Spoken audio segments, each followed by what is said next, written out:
Great radio stations across the land, iHeartRadio, JoePags.com, also Newsmax TV. It is a pleasure to have you here on the Joe Pags Show, and really a pleasure to have this guy back. It's Eric Trump, his own self. Eric, how are you? Hey, Joe, how are you? It's great to be back on. Yeah, really good to talk to you. It's been a while, but I'm gathering you and your family have been a little busy. Just a little busy. My wife's 9 months pregnant, so she's going to have a kid here pretty soon, and obviously the politics and the business and everything else. It's been amazing. It's been amazing on a lot of fronts, and I'm proud of my father, and I'm proud of our family, and it's it's kind of hard to believe.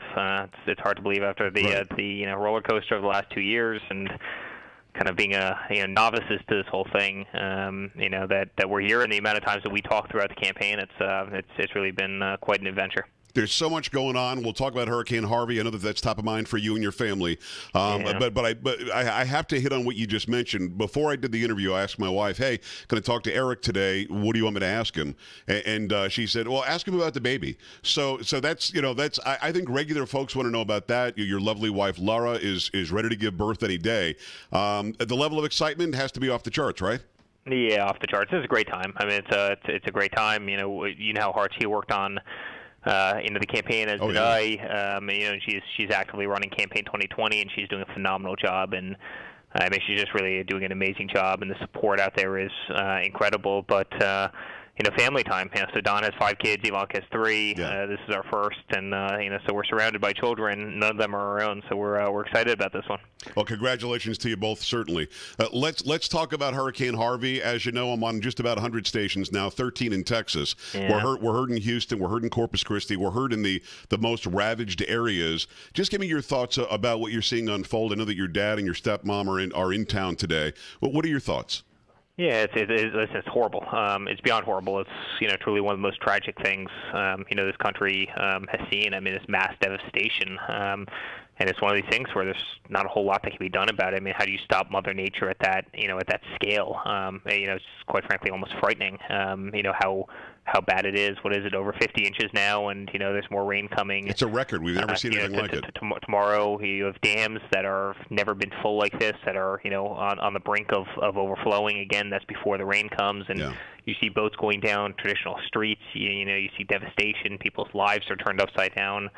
It's horrible. I have friends from there, and they called me yesterday, and some of the sights that they saw, and they had a little boat. They were going out and rescuing people, and the sights that they saw were unthinkable. There were pregnant ladies, no different than my wife, at her stage, that are about to give birth, and they're stranded in houses. And the one thing I can say, though, the response of the government has been amazing. You saw how quickly, even before the storm hit, they declared an emergency. They started getting all the assets down there. The coordination with the state and local governments have been phenomenal. And I think more impressive than anything, Joe, you see kind of, what are they calling it, the Cajun Navy, and, they have 100 different nicknames for it, but you see, great Americans going out in force, to help others in need, and, dropping everything and leaving their own home and their own family to go, rescue people. And, in a certain way, as devastating as it is, and there's nothing worse than this, just the spirit of the people down there has actually been incredibly uplifting, especially in light of so much of the nonsense that we see on the streets every single day. It's such a great point. Your dad, the President of the United States, has been so incredibly reactionary and in a very good way to everything Governor Greg Abbott's asked for. The Senators Ted Cruz and John Cornyn, the emergency management people in the state of Texas, say every single thing we've asked for, he's been there for us. Yet, Eric, for some reason, the media is trying to figure out what he's done wrong here. At some point, can you shut that noise off, or do you have to pay attention to that to make sure you can combat it? Because again, the media, quite honestly, has tried to say that he was not engaged as he did the Arpaio pardon, or that he talked about Sheriff Clark's book on Twitter. What do you do with something like that? Listen, I think, in fact, Abbott and everybody have said it was the fastest response that they've ever seen. Yep. in terms of the federal government. I'm proud of him. And listen, Joe, no matter what we do, we're going to get hit. I mean, we get hit each and every day. I'm on the board of St. Jude's Children's Hospital. I've raised $20 million for the hospital, or, I've pledged $20 million, raised, nearly that for the hospital. And, I get killed for, raising money for dying children. I mean, there's no universals out there that should be sacred. Politics is nasty. It's the nastiest business I've ever seen. I mean, just the evilness and the hatred in that world is unlike anything I've ever fathomed before. And no matter what he does, they're going to hit him on it, and they're going to go after him. And it's the swamp, and it's the corrupt system, and it's the evilness of this game, and it's the special interest, and it's everything else. I mean, it's the media, the mainstream media, who does not want him to succeed. It's government who does not want him to succeed. It's these people that are very comfortable in their white marble offices in Washington D.C. who he compromises and he threatens in some way, shape, or form, that have never had to deal with somebody who's an outsider who won't put up with nonsense. And and this is the result.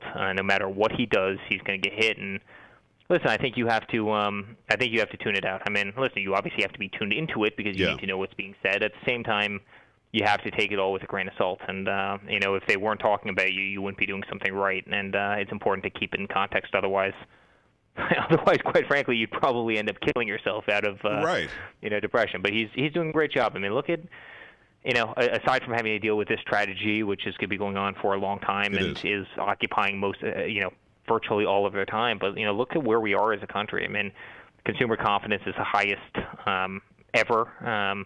Look at the Dow. Look at the records of stock markets. Look at people's 401ks. Look at manufacturing coming back to this nation. Look at illegal immigration being cut down by 70%. What he's doing in the military, the stance with North Korea, and finally taking a stance against them, and and their nonsense all the time, and the way they threaten the world. And I mean, look what he's doing. I mean, he's building the greatest military. He's taking care of our veterans. And it's pretty interesting. If you would take one of the segments out of, one of the shows from, 12 months ago when you and I spoke, or 6 months ago, right before he got into office, whatever it is, he's kept every single promise that he's made. He's doing everything that he said he would do, and we have a better country because of it. I agree wholeheartedly. It's Eric Trump, but at the same time, Eric, I don't know if you guys expected this. I'm guessing probably not to this level. The swamp is the swamp. I get that. But the left, it always circles the wagons around each other. The Democrats will always back each other up. They will never throw somebody off the bus. The Republicans are doing everything they can to act like Democrats with your dad. They're not surrounding the wagons. John McCain, who ran for re-election, and God bless him, I hope the cancer is cured and he lives to be 160. But John McCain promised when he ran for re-election, as did Lisa Murkowski, as did Susan Collins, we are going to repeal and replace Obamacare. We must do it. And they just didn't do it. They absolutely lied to the voters. And what can the president do to overcome his own party turning like this? Yeah, well, listen, Joe, I mean, first of all, the swamp is far deeper than I ever thought it was, which is pretty shocking because I had a front row seat to this whole crazy thing, right? And I thought it was pretty deep, right? It's far deeper than I ever thought it was. Second of all, you take a guy like John McCain, and as you said, God bless him, and everything that he's been, going through, and but I mean, his campaign. Not only was it his campaign promise, as you mentioned, but he fundraised off of that promise to repeal and replace Obamacare, and then he was one vote that threw the thing into a tailspin, which is shocking. I mean, that was his promise. You can go back and look at all his campaign financing, emails and all the promises he made to people and the way he raised money, and it was all based on repeal and replace. And so that's not very settling to me personally. And it's disappointing. And listen, I think, quite frankly, that's why you look at, the approval rating of Congress, and, it is what it is. And the Senate, I mean, it's incredible. It's single digits now. I think the only people that are worse is the mainstream media. Right. It's really disappointing. What I give my father tremendous credit for is he will not stop. He will not stop. He promised to repeal and replace, and mark my words, he will get it done. I mean, he will get it done. He will get tax reform done. He will keep this economy booming, and these things are very, very, very important. And beyond that, I mean, look at the trade deals that he's working on, and look at his stance toward them. I mean, he is steadfast and bent on making sure this country no longer gets ripped off by the rest of the world, which it has been over the past 2 decades and beyond. Right. And it's going to stop. And you're not going to have the Chinas, and you're not going to have the Mexicos, and you're not going to have all these other countries ripping off the United States in these awful trade deals. And he's steadfast in this, and I'm proud of him. I mean, I am proud of him. He takes the punches, and he certainly doles them back. Yeah, he does. And he's been effective, and he's gotten more done in this period of time than just about any president. And again, I'm incredibly proud of everything he's accomplished thus far. It's Eric Trump. It's always a pleasure to talk to you. You know, we've got a few connections, Eric. I raised money for St. Jude. I did the telethon when I was a TV news anchor in upstate New York and Albany at the CBS affiliate. I send money every month to St. Jude. I think the work that you did there was amazing. Also grew up in Palm Beach County, so there was always a connection to the Trumps even before you guys were an international name the way that you are. And my mom was born in Jamaica, Queens. Now, I've got to bring that up because your dad was born in Jamaica, Queens. And I know that your dad knows the way people are from there. They're fighters. The people in Jamaica, Queens don't want you to one-up them. They don't want you to get the best of them. They don't want you to make them look bad. And they're very, very proud people. I don't know that extends to the rest of the country in the knowledge of people from that one specific place.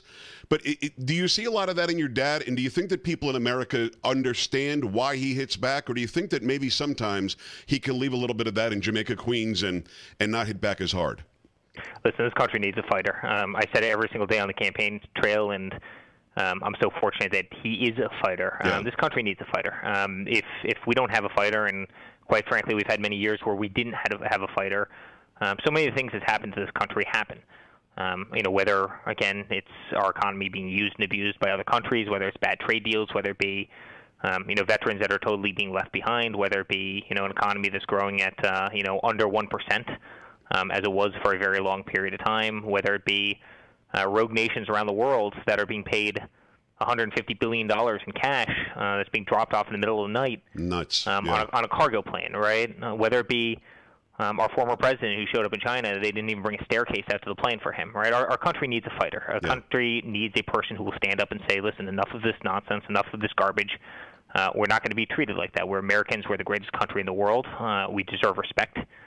We deserve to be treated fairly. And if we're not going to be, we're going to dole it back out. And, that's who my father is. I think a lot of that does come from maybe his upbringing in Queens. But at the same time, I can tell you, they're also amazing people, and they will give their shirt off their back for others, and you know that from being there. And so they might be tough, and sometimes they might be outspoken, and they might be a little bit brash.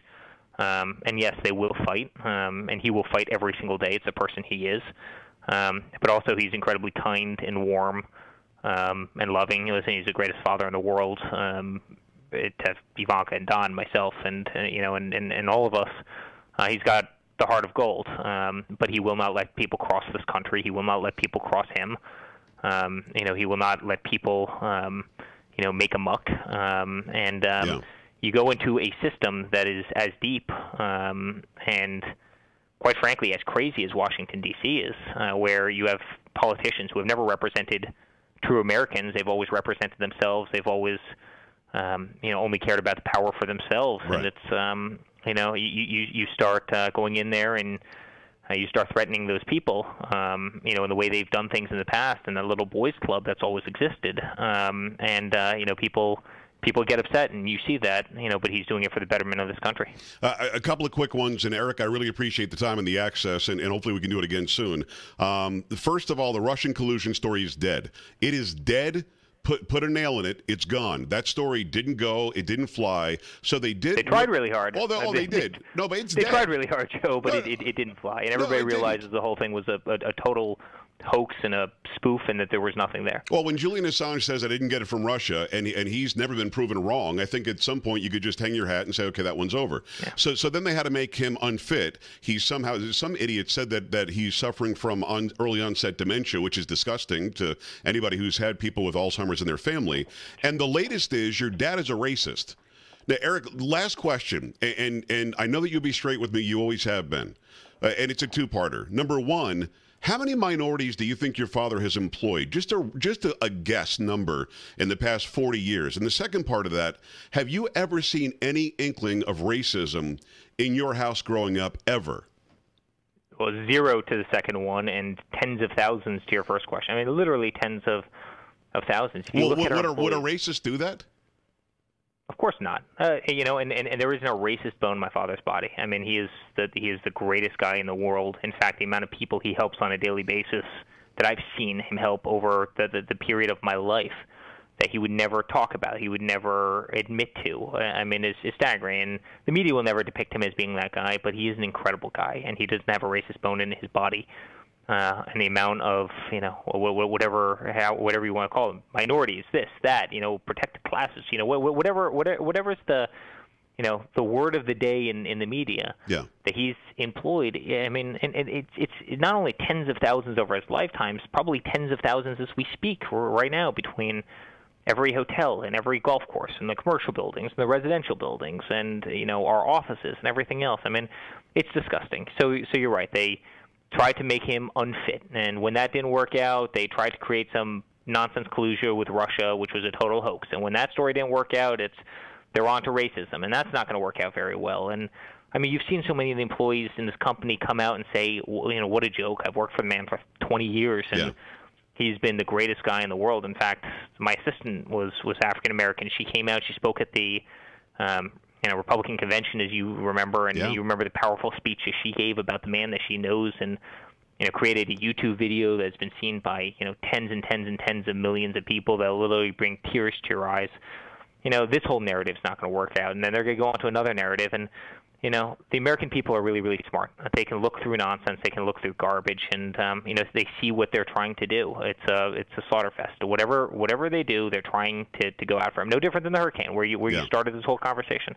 They'll try and get him in some way, shape, or form, and people can look through the nonsense, and people are smart enough, to see the trees to the forest, and it's. He's going to win this again, Joe. He's going to win this again. I'm very proud of him. Always appreciate the time, Eric. Thanks a lot. Let's talk again soon, my friend.